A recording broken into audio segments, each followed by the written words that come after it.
നിയമസഭാ തെരഞ്ഞെടുപ്പിൽ സംസ്ഥാനത്തുണ്ടായ ദയനീയ പരാജയത്തെ തുടർന്ന് സിപിഎമ്മിന്റെ ഏരിയ കമ്മിറ്റി യോഗങ്ങൾ നടക്കുകയാണ്. സംസ്ഥാന നേതാക്കന്മാരെല്ലാം ഏരിയ കമ്മിറ്റി യോഗങ്ങളിൽ പങ്കെടുക്കുന്നു. കഴിഞ്ഞ ദിവസം ഒരു വിരോധാഭാസം എന്തെന്ന് വെച്ചാൽ, കാസർഗോഡ് ജില്ലയിലെ തൃക്കരിപ്പൂർ ഏരിയ കമ്മിറ്റി കണ്ണൂർ ജില്ലാ കമ്മിറ്റി പിരിച്ചുവിടണമെന്ന് ആവശ്യപ്പെട്ടിരിക്കുകയാണ്. പി ജയരാജനെയും അതോടൊപ്പം കെ ശൈലജ ടീച്ചറെയും സംസ്ഥാന നേതൃസ്ഥാനത്തേക്ക് കൊണ്ടുവരണമെന്നും ഏരിയ കമ്മിറ്റി ആവശ്യപ്പെട്ടിരിക്കുകയാണ്. തൃക്കരിപ്പൂർ ഏരിയ കമ്മിറ്റി മാത്രമല്ല, ലഭ്യമായ വിവരപ്രകാരം കോഴിക്കോട് ജില്ലയിലെ കുന്നമംഗലം, കൊയിലാണ്ടി ഏരിയ കമ്മിറ്റികളടക്കം പിണറായി വിജയൻ പ്രതിപക്ഷ നേതൃസ്ഥാനത്ത് പിണറായി വിജയനെ കൊണ്ടുവന്നത് പാർട്ടിക്ക് ദോഷകരമായി ബാധിക്കും. പിണറായി വിജയനാണ് പ്രതിപക്ഷ നേതാവെങ്കിൽ 5 വർഷം കഴിഞ്ഞാലും ഭരണം ലഭിക്കില്ല എന്നാണ് കൊയിലാണ്ടി ഏരിയ കമ്മിറ്റി യോഗത്തിൽ ഏരിയ നേതാക്കന്മാർ, ഏരിയ കമ്മിറ്റി അംഗങ്ങൾ തുറന്നടിച്ചിരിക്കുന്നത്.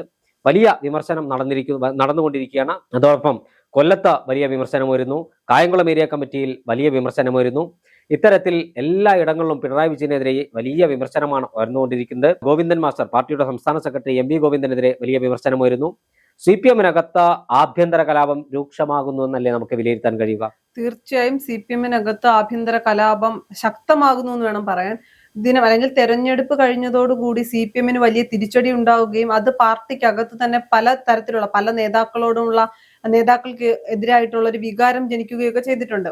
പക്ഷെ അതിപ്പോ മാത്രമല്ല, തദ്ദേശഭരണ സ്ഥാപനങ്ങളിലേക്ക് നടന്ന തെരഞ്ഞെടുപ്പിന്റെ ഫലം പുറത്തു വന്നപ്പോഴും ഇത്തരത്തിൽ പലരും പരാമർശങ്ങളുമായി പല CPM യോഗങ്ങളിലും, തിരുവനന്തപുരത്ത് അടക്കമുള്ള പല CPM യോഗങ്ങളിലും പല കാര്യങ്ങളും ഇത്തരം CPM-നെതിരെ അല്ലെങ്കിൽ ഈ സർക്കാരിനെതിരെയുള്ള ഭരണവിരുദ്ധ വികാരം പിണറായി എന്ന ആളെ അല്ലെങ്കിൽ പിണറായി വിജയൻ എന്ന അന്നത്തെ മുഖ്യമന്ത്രി ഉയർത്തിക്കാട്ടിയതടക്കം വലിയ ചർച്ചയൊക്കെ നടന്നിരുന്നെങ്കിൽ പോലും പക്ഷെ അതൊന്നും എവിടെയും ഫലം കണ്ടില്ല എന്ന് പറയേണ്ടി വരും.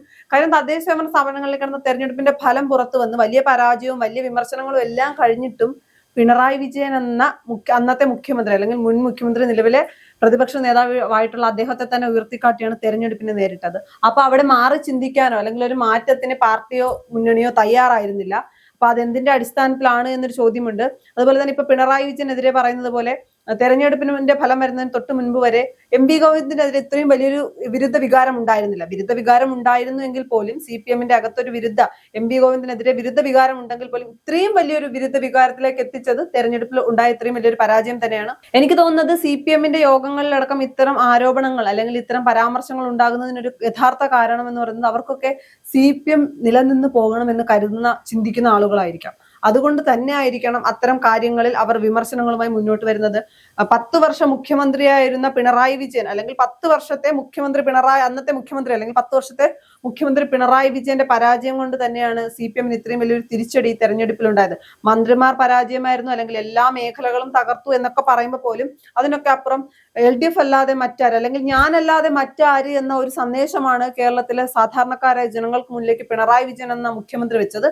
അതുകൊണ്ട് തന്നെയാണ് ഇപ്പൊ പ്രതിപക്ഷത്തിരിക്കേണ്ടി വന്നത് എന്നൊരു ആരോപണം. അതുപോലെ തന്നെ പ്രതിപക്ഷ നേതാവ് പിണറായി വിജയനെ ആക്കണ്ട എന്ന് അഭിപ്രായപ്പെടുന്ന ഒരു വിഭാഗം ആളുകൾ ഉണ്ടായിരുന്നു CPM-ൽ. പക്ഷെ അതൊന്നും പാർട്ടി കണക്കിലെടുത്തില്ല. പാർട്ടി പിണറായി വിജയനെ തന്നെ പ്രതിപക്ഷ നേതാവാക്കി. ഇപ്പോഴും പ്രതിപക്ഷ നേതാവ് പിണറായി വിജയൻ ആകണ്ട എന്ന അഭിപ്രായത്തിൽ ഉറച്ചു നിൽക്കുന്ന പാർട്ടിക്കാരുണ്ട്. അതൊക്കെ തന്നെയാണ് ഈ ആഭ്യന്തര കലഹത്തിലേക്കും ആഭ്യന്തര പ്രശ്നങ്ങളിലേക്കൊക്കെ പാർട്ടിയെ കൊണ്ടെത്തിക്കുന്നത്.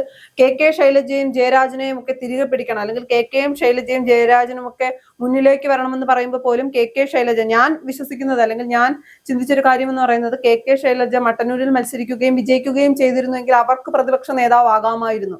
പക്ഷെ അവിടെയും അവരെ ചതിക്കുകയാണ്. അല്ലെങ്കിൽ അവിടെ പല ചോദ്യങ്ങളുണ്ട്. പിണറായി വിജയന് മുകളിലേക്ക് കെ ശൈലജയ്ക്ക് ഒരു ഇമേജ് ഉണ്ടാക്കിയതാണോ അവർ ചെയ്ത തെറ്റ്? അതോ അവർ സ്ത്രീ ആയതുകൊണ്ടാണോ? അവരെ മനഃപൂർവ്വം അല്ലെങ്കിൽ കെ ശൈലജയെ ടാർഗറ്റ് ചെയ്ത് പരാജയപ്പെടുത്തിയെന്ന് തന്നെ പറയേണ്ടി വരും. 1 തവണയല്ല 2 തവണ അവരെ മനഃപൂർവ്വം പാർട്ടി തെരഞ്ഞു പിടിച്ചു തന്നെയാണ് പരാജയപ്പെടുത്തിയത്. അവരെ മാത്രമല്ല, പിണറായി വിജയനെതിരെ നിൽക്കുന്ന അല്ലെങ്കിൽ പിണറായി വിജയനേക്കാൾ കൂടുതൽ പിണറായി വിജയന് മുകളിൽ ആര് വളർന്നു വന്നിട്ടുണ്ടോ അവരെയൊക്കെ ഈ പാർട്ടി വെട്ടുകയാണ് ചെയ്തത്. അതൊക്കെ തന്നെയാണ് പാർട്ടിയുടെ തിരിച്ചുവരവ് ആഗ്രഹിക്കുന്ന, പാർട്ടി തിരിച്ചു വരണമെന്ന് ആഗ്രഹിക്കുന്ന ആളുകൾ തന്നെയാണ് CPM-ന്റെ കമ്മിറ്റികളിലടക്കം ഇത്തരം കാര്യങ്ങൾ ആവർത്തിച്ച് പറയുന്നത്. അവർക്ക് സ്നേഹവും കൂറും പാർട്ടിയോടാണ്, വ്യക്തികളോടല്ല. വ്യക്തിപൂജകളും പിണറായി വിജയനെ കാരണഭൂതനെന്നും കപ്പിത്താനും എന്നൊക്കെ വിളിച്ചത് തെറ്റാണ് എന്ന് പാർട്ടിക്കാർ മനസ്സിലാക്കുമ്പോൾ അത് തിരുത്താൻ അവർ തയ്യാറാകുന്നുണ്ട്. പക്ഷെ തിരുത്തപ്പെടുമോ അല്ലെങ്കിൽ മാറ്റം വരുമോ എന്നൊരു ചോദ്യമുണ്ട്. കാര്യം ഇപ്പോഴും പ്രതിപക്ഷ നേതാവ് പിണറായി വിജയനാണ്. ഞാൻ വിശ്വസിക്കുന്നത് കഴിഞ്ഞ 10 വർഷമായി പിണറായി വിജയൻ അല്ലാതെ മറ്റാര് CPM-നെ നയിക്കാൻ എന്നതായിരുന്നുവെങ്കിൽ ഇപ്പൊ 10 വർഷങ്ങൾ കഴിഞ്ഞ് പരാജയത്തിൽ നിൽക്കുമ്പോഴും അതേ അവസ്ഥയിലാണ് പിണറായി വിജയൻ അല്ലാതെ മറ്റാര്. ഞാൻ കഴിഞ്ഞാൽ പ്രളയം എന്ന ആ ലൈൻ എപ്പോ വിടുന്നു അപ്പൊ മാത്രമേ പാർട്ടിക്ക് ഒരു തിരിച്ചുവരവ് ഉണ്ടാവൂ. അതിനുവേണ്ടി തന്നെയാണ് സാധാരണക്കാരായ പാർട്ടിക്കാർ, അതിനുവേണ്ടി തന്നെയാണ് നിരന്തരം കമ്മിറ്റികളിലടക്കം തങ്ങളുടെ അഭിപ്രായങ്ങൾ പറഞ്ഞുകൊണ്ടിരിക്കുന്നത്. പക്ഷെ അത് എത്രത്തോളം പാർട്ടി സ്വീകരിക്കുമെന്ന് കണ്ടറിയേണ്ടിയിരിക്കുന്നു. തീർച്ചയായും CPM-നെ സംബന്ധിച്ചിടത്തോളം അവർ വലിയ ഒരു പ്രതിസന്ധി ഘട്ടത്തിലൂടെയാണ് കടന്നു പോകുന്നത് എന്നതിൽ തർക്കമില്ല. ഏരിയ കമ്മിറ്റികൾ ഒന്നടങ്കം പറയുന്നു ഇപ്പോഴത്തെ നേതൃത്വം മാറണം, പ്രതിപക്ഷ നേതൃസ്ഥാനത്തേക്ക് പിണറായി വിജയൻ വേണ്ട എന്ന് ഏരിയ കമ്മിറ്റികൾ ഒന്നടങ്കം പറയുന്നു. കഴിഞ്ഞ ദിവസം പാർട്ടി സംസ്ഥാന സെക്രട്ടറി MV ഗോവിന്ദൻ പറഞ്ഞത് പ്രതിപക്ഷ നേതാവിനെ മാറ്റുന്ന പ്രശ്നമില്ല എന്നാണ്. 5 വർഷം കഴിഞ്ഞ് പാർട്ടിക്ക് വീണ്ടും ഭരണത്തിലേക്ക് തിരിച്ചു വരാൻ പ്രവർത്തകന്മാർ ജാഗരൂകരായി സമരസജ്ജരായി ഇരിക്കണമെന്ന് പാർട്ടി നേതൃത്വം ആഹ്വാനം ചെയ്യുമ്പോഴും പാർട്ടിയിലെ നിലവിലെ നേതൃത്വത്തോട് ഞങ്ങൾക്ക് താല്പര്യമില്ല എന്ന് പലപ്പോഴും പല പ്രവർത്തകരും പറയുന്ന ഒരു സാഹചര്യത്തിലേക്ക് CPM എത്തിയിരിക്കുന്നു. അതുമാത്രമല്ല, കെട്ടിലും മട്ടിലും രൂപത്തിലും ഭാവത്തിലുമെല്ലാം അടിമുടി പാർട്ടി മാറണം, അടിമുടി മാറാത്ത പാർട്ടിക്ക് ഒരു തിരിച്ചുവരവുണ്ടാകില്ല എന്ന പാർട്ടി ബുദ്ധിജീവികൾ വരെ സ്വയം വിലയിരുത്തൽ നടത്തുമ്പോഴാണ് പഴയ വീഞ്ഞ് പുതിയ കുപ്പിയിലാക്കി ഒരു പരീക്ഷണം CPM നടത്തിക്കൊണ്ടിരിക്കുന്നത്. അതിലെല്ലാം അപ്പുറം കഴിഞ്ഞ ദിവസം ഒരു വീഡിയോ പുറത്തു വന്നു. CPM-ന്റെ polit bureau member A Vijayaraghavan അദ്ദേഹം മലപ്പുറം ജില്ലയിൽ ഒരു ചടങ്ങിൽ വെച്ച് SDPക്കാരോടൊപ്പം ഭക്ഷണം കഴിച്ച് ആടിപ്പാടുന്ന ഒരു ദൃശ്യം പുറത്തു വന്നിരിക്കുകയാണ്. ഇത് പാർട്ടിക്കകത്ത് വലിയ ചർച്ചാ വിഷയമായിരിക്കുന്നു. പാർട്ടിയുടെ സൈബർ പോരാളികൾ അടക്കമുള്ളവർ ഇത് വലിയ തരത്തിൽ ഇതിനെതിരെ വിയോജനക്കുറിപ്പ് രേഖപ്പെടുത്തുന്നു, പ്രതിഷേധം രേഖപ്പെടുത്തുകയാണ്. എന്നാൽ പ്രവർത്തകരുടെ പ്രതിഷേധത്തെയോ പ്രവർത്തകരുടെ വിയോജിപ്പൊന്നും ഞങ്ങൾക്കൊരു പ്രശ്നമല്ല, ഞങ്ങൾ പറയുന്നതിന്റെ അപ്പുറത്തേക്കൊന്നും നടക്കാൻ പാടില്ല എന്ന നിലപാടെടുക്കുന്ന CPM-ന്റെ ഇന്നത്തെ നേതൃത്വം ഈ പാർട്ടിയെ ബംഗാളിലെയും ത്രിപുരയിലെയും എന്തിനേറെ ഒരു കാലത്ത് ആന്ധ്രയിലടക്കം മഹാരാഷ്ട്രയിലടക്കം പാർട്ടിക്ക് സംഘടനാപരമായി ഊർജ്ജസ്വലമായി മുന്നോട്ട് പോകാനുള്ള കരുത്തും കെട്ടുറപ്പും ഉണ്ടായിരുന്നു. അവിടെ MLA-മാരുണ്ടായിരുന്നു. എന്നാൽ ഇന്ന് പാർട്ടിയുടെ അവസ്ഥ അതിദയനീയമാണ്. ഹർകിഷൻ സിംഗ് സുർജിത്തിനെ പോലെയുള്ള ദേശീയ സെക്രട്ടറിമാർക്ക്, പാർട്ടിയുടെ സെക്രട്ടറി ജനറൽമാർക്ക് ജന്മം നൽകിയ പഞ്ചാബ് പോലെയുള്ള സംസ്ഥാനങ്ങളിലടക്കം പാർട്ടി ഇന്ന് നാമാവിശേഷമായപ്പോൾ അതേ അവസ്ഥയിലേക്ക് കേരളം എത്തും എന്നാണ് ഏരിയ കമ്മിറ്റി നേതാക്കന്മാർ പറയുന്നത്. താഴെ തട്ടിലുള്ള പൾസ് അറിയുന്നവരാണ് ഏരിയ കമ്മിറ്റിയിലെ നേതാക്കന്മാർ. അവർ പറയുന്നത് കേൾക്കാതെ പിണറായി വിജയനെയും MV ഗോവിന്ദനെയും വെച്ച് മുന്നോട്ട് പോവുകയാണെങ്കിൽ പാർട്ടിയുടെ അവസ്ഥ എന്തായിരിക്കുമെന്ന് നമുക്ക് കണ്ടറിയണം. എന്തായാലും തിരുത്തൽ പ്രവർത്തനങ്ങളുമായി പാർട്ടി മുന്നോട്ട് പോകുമ്പോൾ അതും പരാജയത്തിൽ നിന്ന് പാഠം പഠിക്കാതെ വീണ്ടും ഇതേ രൂപത്തിലാണ് മുന്നോട്ട് പോകുന്നെങ്കിൽ 5 വർഷക്കാലത്തിന് ശേഷം ഒരു തിരിച്ചുവരവ് CPM-നെ സംബന്ധിച്ചിടത്തോളം അസാധ്യമായിരിക്കുമെന്നാണ് എനിക്ക് വിലയിരുത്താൻ കഴിയുന്നത്. വരാനിരിക്കുന്ന ദിവസങ്ങളിൽ CPM പറഞ്ഞിരിക്കുന്നത് ഒരു സർക്കാരിന് ഒരു ഇളവും നൽകേണ്ട, സർക്കാരിനെതിരെ ശക്തമായ സമരവുമായി മുന്നോട്ട് പോകണം, അഗ്രസീവായി മുന്നോട്ട് പോകണം എന്നാണ് പാർട്ടി പ്രവർത്തകർക്ക് നിർദ്ദേശം നൽകിയത്. 10 വർഷത്തെ ആലസ്യത്തിൽ നിന്ന് പ്രവർത്തകന്മാരെ ഉണർത്തി സമരസജ്ജമാക്കണം സംഘടന. അതിന്റെ ഭാഗമായിട്ടല്ലേ ഇത്തരത്തിൽ ഒരു നിർദ്ദേശം പാർട്ടി അണികൾക്ക് നൽകിയിരിക്കുന്നത്? തീർച്ചയായും സമരസജ്ജരാക്കണം. എനിക്ക് തോന്നുന്നു ഇനിയുള്ള 5 വർഷം എന്ന് പറയുന്നത് കേരളം കണ്ടിട്ടില്ലാത്ത പല സമരങ്ങളും, അല്ലെങ്കിൽ 10 വർഷം കാണാത്ത പല സമരങ്ങളും പല സമര രീതികളും ഒക്കെ കേരളത്തിന്റെ തെരുവുകളിൽ ഉണ്ടാകും. കാര്യം പ്രതിപക്ഷത്തിരിക്കുന്നത് ഇടതുമുന്നണി ആയതുകൊണ്ട്, അല്ലെങ്കിൽ ഈ ഐക്യ ജനാധിപത്യ മുന്നണി പ്രതിപക്ഷത്തിരിക്കുമ്പോൾ വലിയ സമരങ്ങളോ അല്ലെങ്കിൽ സാധാരണക്കാരെ ആളുകളെ ബുദ്ധിമുട്ടിക്കുന്ന തരത്തിലുള്ള സമരങ്ങളിലേക്ക് പോകാറില്ല. പക്ഷെ CPM-ഉം LDF-ഉം പ്രതിപക്ഷത്തിരിക്കുമ്പോൾ അങ്ങനെയല്ല.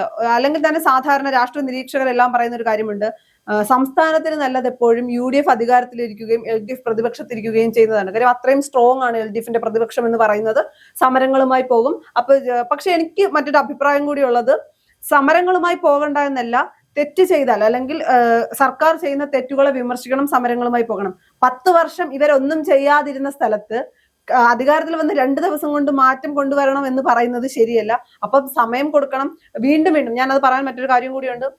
ഇപ്പൊ അടുത്തായി നമുക്കറിയാം 10 വർഷം ഇവർ ഒന്നും ചെയ്യാതിരുന്ന പല വിഷയങ്ങളിലും ഇവർ എന്തുകൊണ്ട് ഈ സർക്കാർ അധികാരത്തിൽ വന്നിട്ട് മാറ്റം വന്നില്ല എന്ന് ചോദിക്കുമ്പോൾ സ്വന്തമായി തന്നെയാണ്, അല്ലെങ്കിൽ LDF അറിയാതെ അവർക്ക് തന്നെയാണ് അത് തിരിച്ചടിയാകുക എന്നൊരു കാര്യം കൂടിയുണ്ട്. മറുവശത്തൊരു ചോദ്യമുണ്ട്, പ്രതിപക്ഷ നേതാവ് പിണറായി വിജയൻ ആണ് എങ്കിൽ അത്തരത്തിലുള്ള വലിയ സമരങ്ങളിലേക്കൊക്കെ പോകാൻ ഈ പാർട്ടിക്ക് കഴിയുമോ? അല്ലെങ്കിൽ എല്ലാത്തിന്റെയും നിയന്ത്രണം അന്ന് കഴിഞ്ഞ 10 വർഷം മുഖ്യമന്ത്രി പിണറായി വിജയന്റെ കയ്യിൽ തന്നെയായിരുന്നു എല്ലാത്തിന്റെ നിയന്ത്രണം. ഇപ്പോഴും അതേ പിണറായി വിജയന്റെ കയ്യിലാണ് നിയന്ത്രണമെങ്കിൽ അത് എത്രത്തോളം സമരങ്ങളിലേക്ക് പോലും ഈ പറയുന്ന ഇടത് മുന്നണിക്കാർക്ക് പോകാൻ കഴിയുമെന്നൊരു ചോദ്യമുണ്ട്. പല വിഷയങ്ങളിലും ഇനി സർക്കാർ എടുക്കുന്ന നിലപാട് എന്ന് പറയുന്നത് പിണറായി വിജയനെ വെള്ളം കുടിപ്പിക്കുന്നതാണോ എന്നൊക്കെ ഒരു ചോദ്യമുണ്ട്. പല വിഷയങ്ങളും നമുക്കറിയാം. പിണറായി വിജയന്റെ മകൾക്കടക്കം വന്ന ആരോപണങ്ങൾ ഉൾപ്പെടെയുള്ള വിഷയങ്ങളിലൊക്കെ ഇനി എന്തുണ്ടാകുമെന്ന പല ചോദ്യങ്ങൾ നിലനിൽക്കുന്നുണ്ട്. അതുകൊണ്ട് നമുക്ക് എന്താണ് ഒരു ഏകദേശം 1 വർഷം കഴിയുമ്പോഴായിരിക്കും എങ്ങനെയുള്ള പ്രതിപക്ഷമാണിതെന്ന് നമുക്ക് വ്യക്തമായി മനസ്സിലാക്കാൻ കഴിയുന്നത്.